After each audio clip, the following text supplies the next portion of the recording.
Sir आज बात हो रही है एससीओ की और ख्वाजा आसिफ साहब ने जाना था जो हमारे डिफेंस मिनिस्टर हैं नहीं पहुंचे और क्या कहेंगे आप उस मीटिंग के बारे में।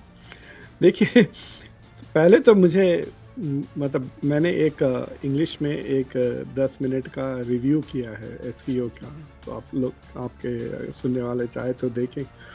डेफिनेटली। मुझे लगता है कि पाकिस्तान को कोविड हो गया है डिप्लोमेटिक कि वो स्टे एट होम पॉलिसी अपनाए हुए हैं कि जा तो पहले तो ये तय हुआ था कि पाकिस्तान के सिर्फ डिफेंस मिनिस्टर आएंगे जिनका नाम ख्वाजा आसिफ हैं और वो he will participate virtually.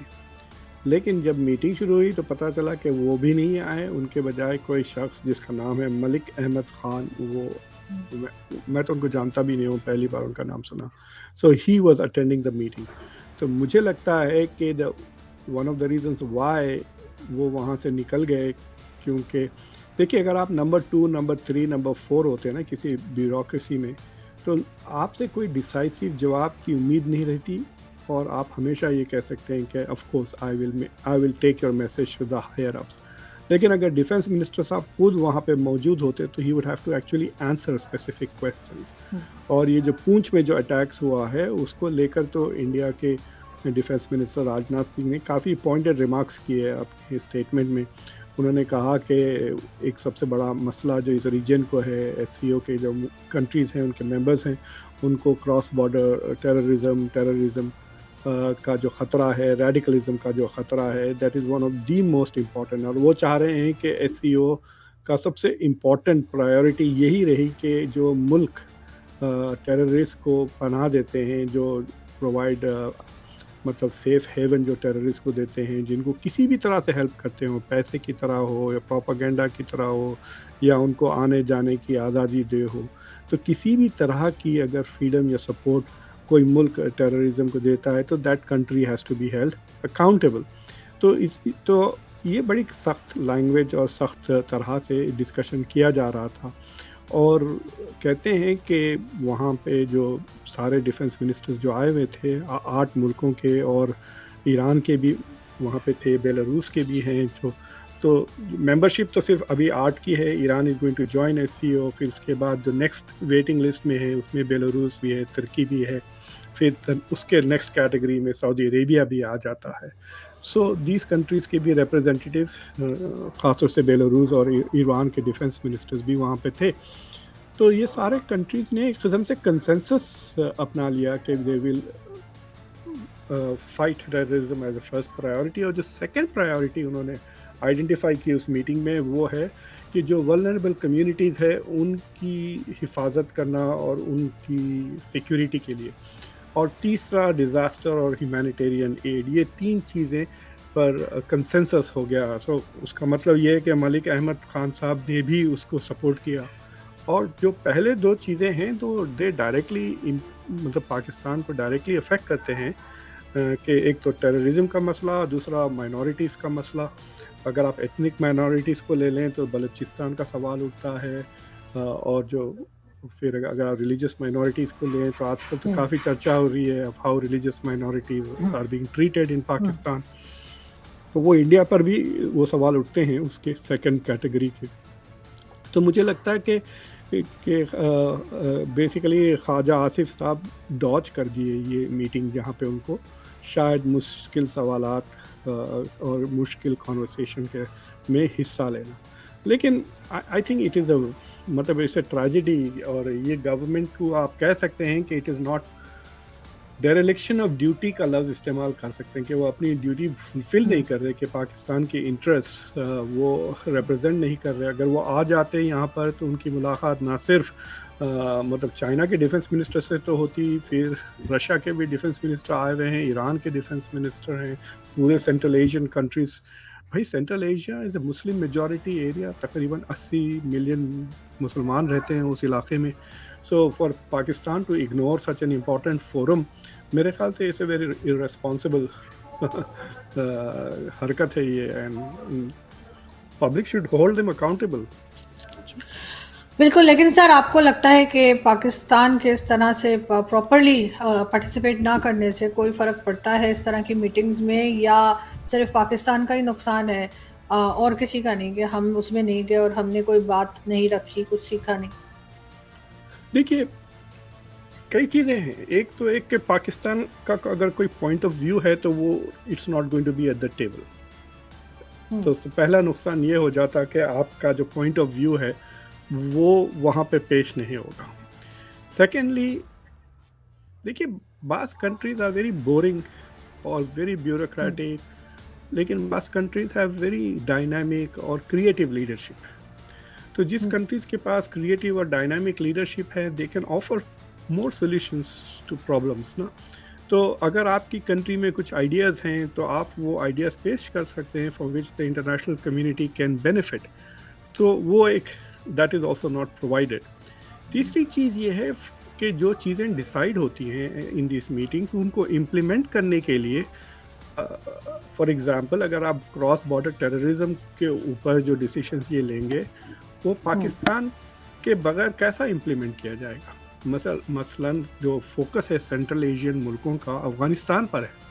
They are very worried about Afghanistan. China और सेंट्रल एशिया के मुल्क आर वेरी वरीड के अफ़गानिस्तान में जो अनगवर्नेबल हम्म, इलाके हैं, जो खुले आम पे जहाँ पे तालिबान का या किसी की भी हुकूमत नहीं है, उन इलाकों में टेररिस्ट ग्रुप्स डेवलप हो जाएंगे, फलेंगे, फूटेंगे, दे विल प्रॉस्पर, फिर वहाँ से वो अटैक्स करेंगे। तो जो ऑपरेशंस प्लान किए जाएंगे टू डू दैट, उसमें पाकिस्तान की ज़रूरत पड़ेगी। अगर आप how to deal with TTP, मतलब without the cooperation of Pakistan आप टीटीपी से कैसा डील कर सकते हैं, स्पेशली अगर उनके बेसिस पाकिस्तान में हो। सो तो ना सिर्फ पाकिस्तान का नुकसान होता है but also I am sure के SCO के वेरियस स्ट्रैटेजीज और टेक्निक्स पर भी असर होगा if one of the members is not there. और वो क्रिटिकल मेंबर है इन द सेंस के प्रॉब्लम्स वहाँ से आ रहे हैं और वो ही नहीं है ना। इट्स लाइक सेइंग कि आपके पेट में दर्द है और डॉक्टर को has no way to reach your stomach, वो फिर इलाज कैसा करेगा? राइट, वो एक्सरे नहीं कर सकता। So that is the problem कि इट्स नॉट जस्ट कि Pakistan, even if Pakistan is not bringing any positivity, नहीं होने की वजह से मुश्किलात तो होगी। और फिर people are also going to ask कि भाई what use is Pakistan in these international forums. जी, बिल्कुल ऐसा ही है। लेकिन सर, इंटरनेशनल कम्युनिटी जो है उसके ऊपर क्या इम्प्रेशन पड़ता है? क्या ये लगता है कि इतनी ज़्यादा इम्पोर्टेंस नहीं समझी डिफेंस मिनिस्टर ने पाकिस्तान के, कि वो आए, कि वहाँ बैठे, मतलब वो तो खैर वहाँ इंडिया भी नहीं जाना था, उन्होंने तो यहीं से ज्वाइन करना था। लेकिन इससे क्या इम्प्रेशन किया जाता है? क्या ये जाता है कि हम बहुत ज़्यादा कॉन्फिडेंट हैं, हम समझ ही नहीं रहे कि हमें इस किस्म की मीटिंग में जो है अटेंड करनी चाहिए, या फिर ये इम्प्रेशन किया है कि इतने कॉन्फिडेंट नहीं थे या बहुत ही परेशान थे कि उनको लगा कि वो बैठेंगे तो बात नहीं हो पाएगी, तो किसी और आदमी को भेज दिया वहाँ पे बैठने के लिए, जिसको कि आई एम श्योर कोई नहीं आप कह रहे हैं आप नहीं जानते, मैं खुद नहीं जानती, मैं भी पहली बार नाम मैंने देखा है। लेकिन देखिए, क्या इम्प्रेशन, मतलब इंटरनेशनल कम्युनिटी के पास क्या इम्प्रेशन गया पाकिस्तान का? अगर पाकिस्तान पार्टिसिपेट नहीं करता तो आई हैव ए फीलिंग कि it may have been violating the charter of SCO। हम्म, ये और बात है कि अगर कोई सीरियस मसला होता है कि ह्यूमैनिटेरियन डिज़ास्टर जैसा हम्म, फ्लड्स आए थे उस दौरान, या अर्थक्वेक आ गया, और minister of defence is very busy and he send some hmm, subordinate, so we can understand that. ये meeting was a meeting of defence ministers hmm, और Pakistan defence minister was not at the meeting. Substitute कोई भी आए but he was not there. देखिए, इस वक्त जहाँ तक कि डिफेंस का सवाल है, रशिया से मसरूफ़ और कोई मुल्क नहीं। रशिया का बिल्कुल। Defence minister is hmm, fighting a war. उस दिन इतने मैसिव अटैक्स हुए हैं यूक्रेन के ऊपर, उसके हम्म, बावजूद रशिया का defence minister took the time off, came to Delhi. ना सिर्फ उन्होंने मेन इवेंट में पार्टिसिपेट किया, उन्होंने बयानात दिए, काफ़ी क्रिटिसिज्म किया वेस्ट का, वो भी मीडिया में है। Plus he had a bilateral meeting also with India's defence minister. So आप देख लें, आप वो भी काम कर रहे हैं, ये जनाब भी काम कर रहे हैं।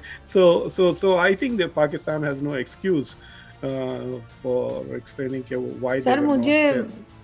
सर मुझे क्या याद पड़ता है, if I am not wrong, जब कोविड के टाइम पर प्राइम मिनिस्टर नरेंद्र मोदी ने किसी किस्म की कोई मीटिंग रखी थी, वो कि एग्जैक्टली क्या टाइटल था उसका मुझे याद नहीं, लेकिन प्राइम मिनिस्टर्स थे उसके अंदर, और मोदी जी खुद भी थे, और उस टाइम पे इमरान खान की गवर्नमेंट थी और इमरान खान नहीं थे। इमरान खान ने पता नहीं किसको भेज दिया था, गरीब है ना, किसी डॉक्टर को भेज दिया था उन्होंने, किसी अपने पार्टी के कोई डॉक्टर थे, कोई मेडिकल के डॉक्टर थे, करके मैंने इसलिए भेज दिया कि उनको समझ में आएगा क्या बात हो रही। तो उन्होंने कहा जब बात ही सिर्फ प्राइम मिनिस्टर्स कर रहे थे और इंडिया के प्राइम मिनिस्टर भी थे, तो आपने यहाँ से डॉक्टर क्यों भेज दिया था उठा के। तो वो इस किस्म की हरकतें भी हुई हैं हमारी तरफ से। तो उस वक्त भी आपको शायद आपने देखी होगी, वो एक मीटिंग भी हुई थी, देखिए कोविड के टाइम पे थी। जी हाँ, मुझे याद नहीं आ रहा which one you are talking about. देखिए ये तो इतना कंज्यूम्ड है बाय डोमेस्टिक पॉलिटिक्स हुँ, कि वो इंटरनेशनल फोरम्स में ही could have come there and given his presentation और चले जाते। और आपको मैं एक मिसाल बताऊं, यहाँ पे 1.5-2 महीना पहले वो डेलावेयर में एक बहुत बड़ी मीटिंग हुई हुँ, सिक्योरिटी एंड पीस की। तो one of the speakers was the president of Kenya. तो उस मीटिंग में तकरीबन 80 लोग थे, कई सेनेटर्स थे। सो दिन भर की मीटिंग थी, we had 2 meetings then lunch then 2 meetings.